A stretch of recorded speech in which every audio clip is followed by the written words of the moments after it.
Welcome to Truth for Life. Today, on the busiest shopping day of the year, Alistair Begg presents a cautionary message on the dangers, disappointments, and delights that come from material possessions. He originally preached this message back in 2008 in the midst of the Great Recession, but the principles are just as applicable for us today.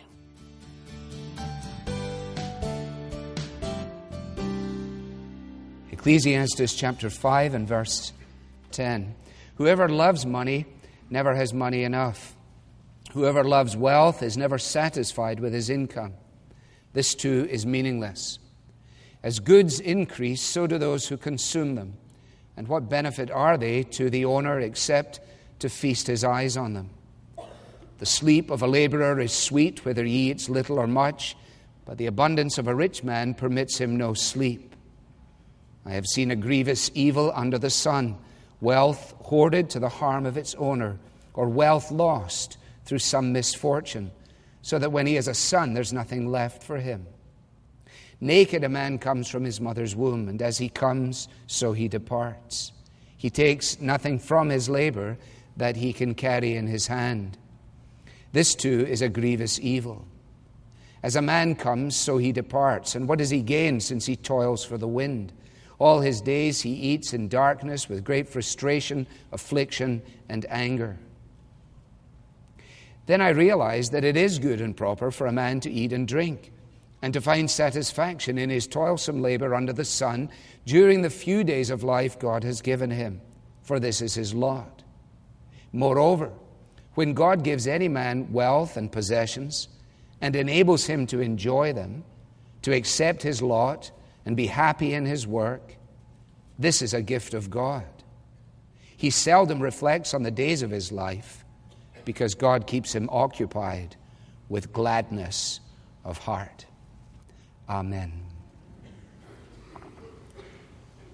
There seems to be something of a preoccupation, and an understandable one, with the whole matter of money as a result of the increasing crumbling of what represents security in our Western world and beyond in terms of the financial markets. And so it is that this morning we now come to Ecclesiastes 5 and to the third in what is, I suppose, a little trilogy that is directly related to this issue of money and possessions and financial security and so on. I had thought that by today this would have abated, but in actual fact it hasn't. The purchase of Washington Mutual and the collapse of Wachovia and the prospect of more that is before us led Peggy Noonan in the Weekend Journal to begin her article under a hope for America by observing that the nation's mood is marked by a sense that our great institutions are faltering and our leaders have gone astray. I haven't read yesterday's newspaper yet, but I'm looking forward to it. And I see that she has Lady Liberty on the front carrying one of those plastic bins that you have to use when you go through security at the airport. And she has her sandals in there and also the torch that she usually holds above her head, along with what looks to be a very nice piece of luggage as well. A quite fascinating piece of work in bringing us right, of course, to where we are. It is for this reason that I'm quite delighted to be in Ecclesiastes, one of the most contemporary books, despite the fact that it was written so very long ago. It is written by one, as some will know, who introduces himself as the teacher or the professor, or if you like, it could even be the pundit. And he is, in the course of these 12 chapters, ransacking the universe, as it were, to try and discover the answer to the riddle of life. He sets his search out, as he says, underneath the canopy of the sun.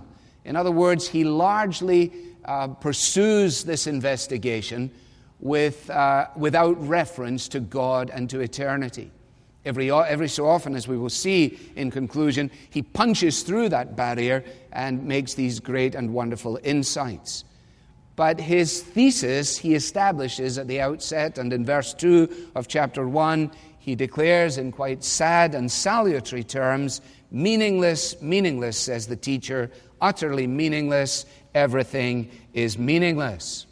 And by the time you get to chapter 12, he is still on the same theme, In verse 8 of chapter 12, meaningless, meaningless, says the teacher, everything is meaningless.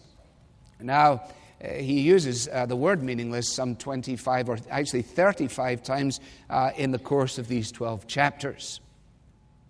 Now, in making that assertion, he is actually, if we're honest, fastening in on what many since him have concluded.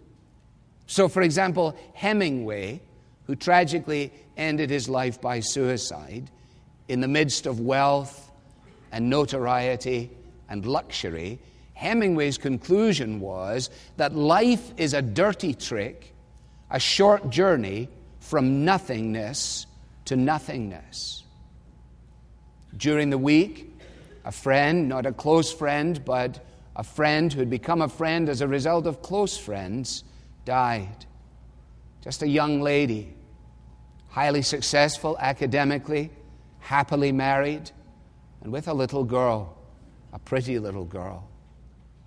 But today she is gone.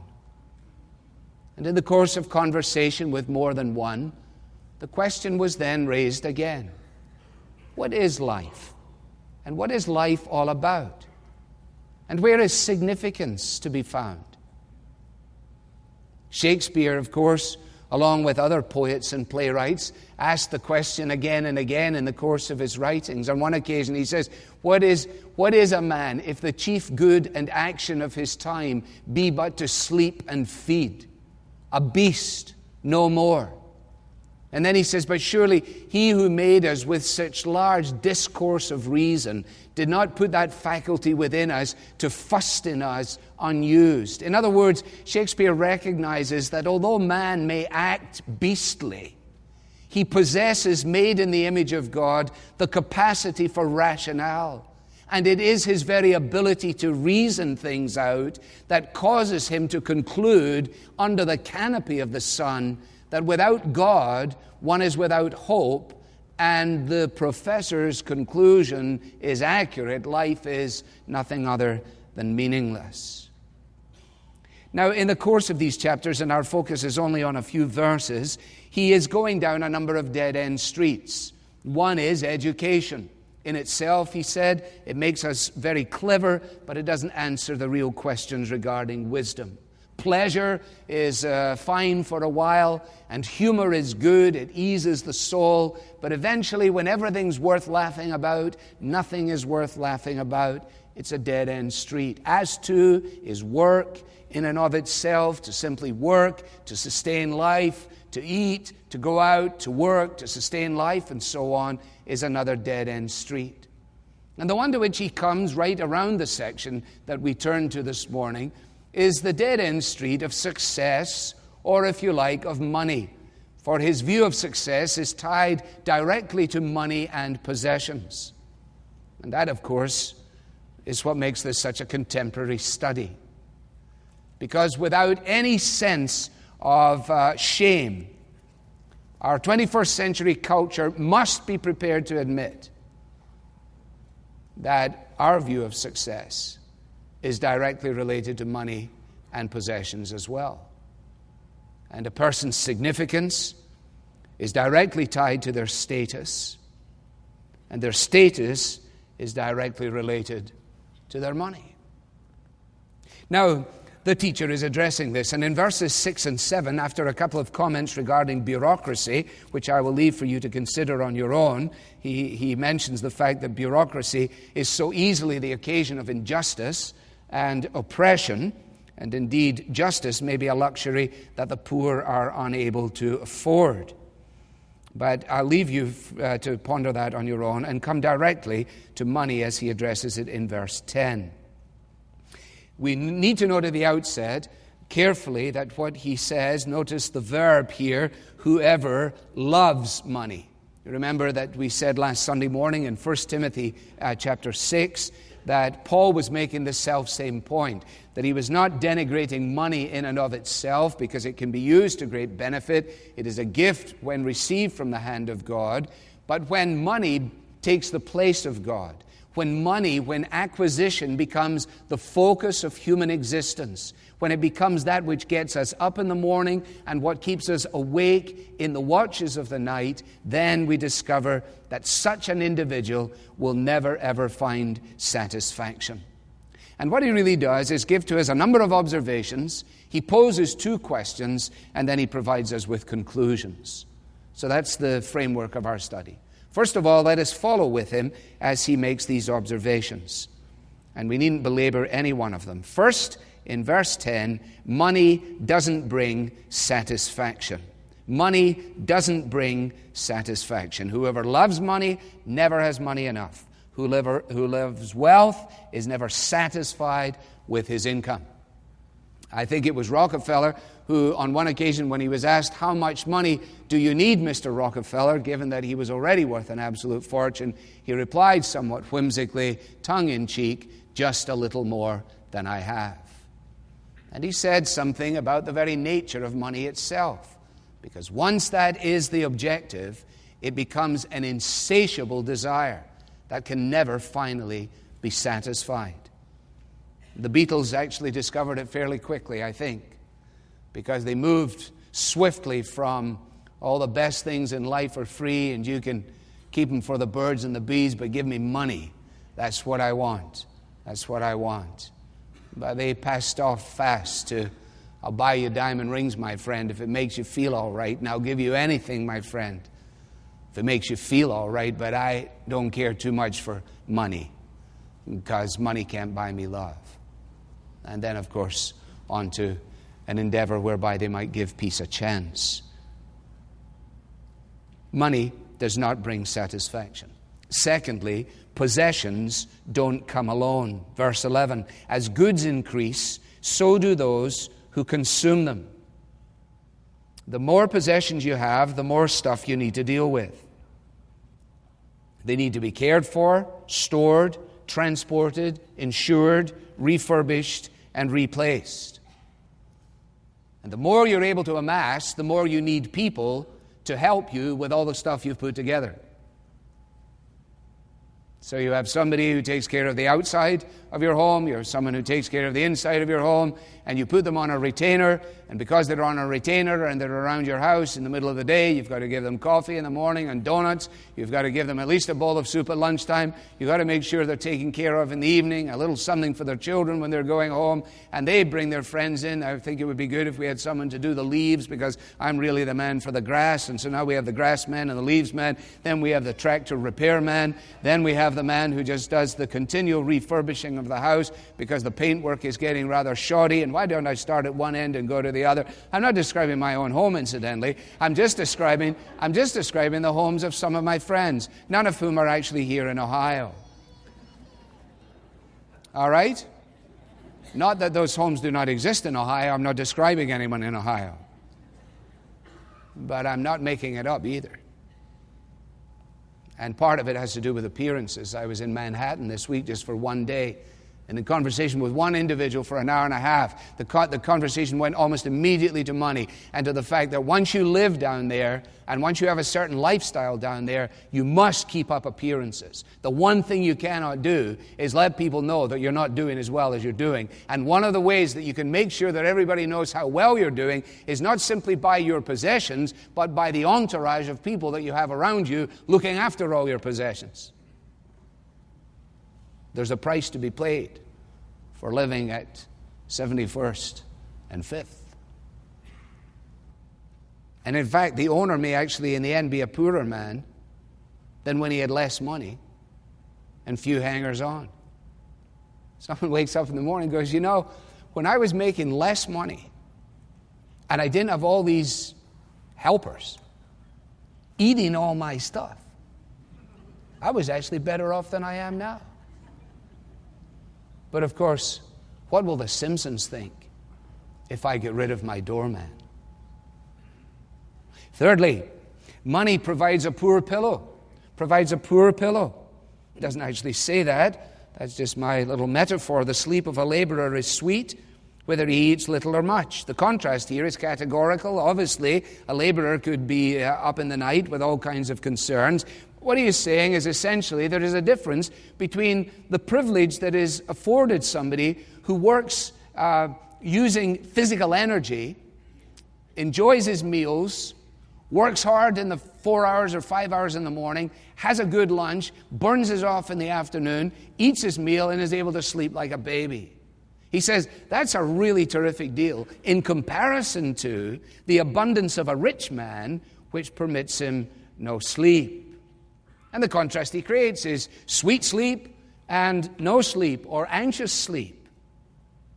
More money, more people, more possessions, more possessions, more parties, more indigestion, less sleep. An ever-tightening downward spiral of tension and anxiety. Yes, an ever-tightening downward spiral of tension and anxiety. It's called the American dream, will you forgive me? You can get all this. You can have it all now. But don't plan on using it as a pillow, because it is a very uncomfortable pillow. Godliness with contentment is great gain. Fourthly, money brings no guarantees. Money brings no guarantees. The events of the last few weeks have made that perfectly plain, haven't they? And his observation here is straightforward in verse 13. I've seen a grievous evil under the sun. First, wealth hoarded to the harm of its owner. Or, he says, alternatively, wealth lost through some misfortune. He says, I've seen it both. I've looked, and I've seen somebody who has put all of this together, and all it has done is harmed him. It hasn't helped him. And then I've also seen those who, banking on their future, have actually fiddled it all away. And their children, who thought they were going to be so set for a long time, have nothing coming to them at all. And it's all come about as a result of some misfortune. All of the misfortunes that have been chronicled for us. And we'll be back again tomorrow morning, without doubt. Fifthly, in verse 15 and 16a, there are no pockets in a shroud. Now, it doesn't say that either. That, again, is just my picture of it. Naked a man comes from his mother's womb, and as he comes, so he departs. He takes nothing from his labor that he can carry in his hand, and this is a grievous evil. As a man comes, so he departs, and so on. Now, some of you don't even know what a shroud is, if you're young. It is to cover the naked body of the dead person when they're laid in their coffin, so that there would be a measure of deportment about what happens in death, as in the blanket wrapped around the baby upon his little naked arrival. But we don't do that in America, do we? No, we send each other away in our suits, in our best suits. That's a waste of a good suit, let me tell you that right now. Somebody could wear that. But you see, to the very end, we stand defiant in the face of what we know to be true. We rage against the circumstances that we cannot deny. We know in our heart of hearts that there is eternity because God has set it in our hearts. We know that death is not the end. Those are the observations. We come quickly to the questions. There are just three, two that are stated and one that's underlying the whole passage. The first question is in verse 11. The second half of 11, as goods increase, so do those who consume them. And what benefit are they to the owner? That's the question. And what benefit are they to the owner? And he answers it, except to feast his eyes on them. What is the benefit in all this stuff? Once you get beyond a certain level, what is the benefit? There's no benefit unless you want to just take it out and look at it. Well, so what? You've got your own problems, Begg. Yeah, sure I have. I have pens. Yeah, I collect pens. I told you that before. But I don't collect pens to look at them. I collect pens to write with them. What's the point of having a motorbike that you have to shine up all the time and you can't drive it because you're not allowed to get dust on it? Ride the motorbike to the glory of God, or give it away. But don't keep it there to look at. What's the use? Do you remember in Oliver Twist, when Oliver ends up in London, he's contacted by the Artful Dodger. He's caught up in the coterie of pickpockets under the control of his new boss, Fagin. And in the middle of the night, Fagin goes under the floorboards and pulls out all of the jewelry and the watches and the bangles and the bracelets and the brooches and all these wonderful things. And he's just pulling them out of a box, at least in the old movie, and he's looking at them all. And all of a sudden he realizes that somebody is watching him. And he grabs for them and he turns around and it's Oliver. And he says, "Oh, do you see all these lovely things, Oliver? Do you see all these lovely things? You can have these, Oliver." And then pretty soon we cut to, you got to pick a pocket or two, boys. You got to pick a pocket or two. Remember? Take a tip from Bill Sykes. He can nick what he likes, but I recall he started small. You got to pick a pocket or two, boys. You got to pick a pocket or two. And then they all dance around the room. Da da da da da da da. Got to pick a pocket or two, boys. But what do they do with the stuff when they've got it? They can't do anything with it. They can't wear it. They can't sell it. They can't do anything with it. They can only stick it in floorboards, under the floorboards, and pull it out in the night and look at it. What good is all this stuff if all you can do is feast your eyes on it? That's his question. And it's a good question, isn't it? In fact, it is a vital question.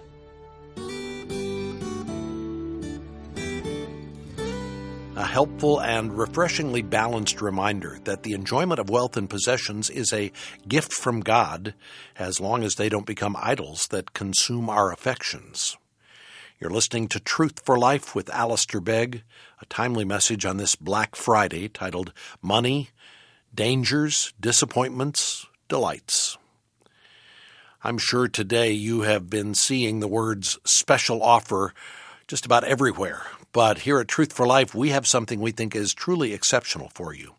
This is Alistair's most widely requested messages from the past 10 years. We have consolidated them on a single USB drive, the 10 Years of Favorites USB. This includes hours of life-changing teaching from the book of Nehemiah, from Romans, from the Gospels, from Daniel, from so much more. And it's yours today for only $5, plus the shipping is free. This makes a fabulous stocking stuffer for everybody on your list. Look for the 10 Years of Favorites USB at truthforlife.org/10. And as a reminder, this exceptionally low-priced resource is available only because another listener like you has given to help offset the cost. In fact, this entire ministry is funded by the generosity of people like you. So today, you can pay it forward. Do the same for other listeners. Add an important year-end donation when you place your order for the USB. And to say thanks for your support when you donate, we'll include, at your request, an Advent devotional by Alistair's good friend Sinclair Ferguson. It's titled Love Came Down at Christmas. This weekend is the last chance you have to request your copy, so don't wait. Give right now at truthforlife.org/donate. Our staff is home enjoying the holiday weekend with their families, so there's no one here answering the phones today. But I'll give you the website address one more time. It's truthforlife.org/donate. I'm Bob Lepine for Alistair Begg and all of us at Truth for Life, wishing you a restful weekend as you worship with your church family. To see if Alistair's teaching at Parkside Church will be streamed live this Sunday, go to truthforlife.org/live. And then join us on Monday for the conclusion of today's message about dangers, disappointments, and delights of earthly wealth. Today's program was furnished by Truth for Life, where the learning is for living.